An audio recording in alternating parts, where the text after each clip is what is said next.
فمنهم من قضى نحبه ومنهم من ينتظر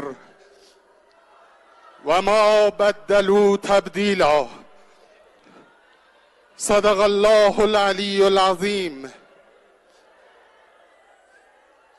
آیت الله سید ابراهیم رئیسی خادم الرضا علیه السلام که 3 سال پیش در سال روز ولادت امام رضا علیه السلام 8مین رئیس جمهور ایران اسلامی شد،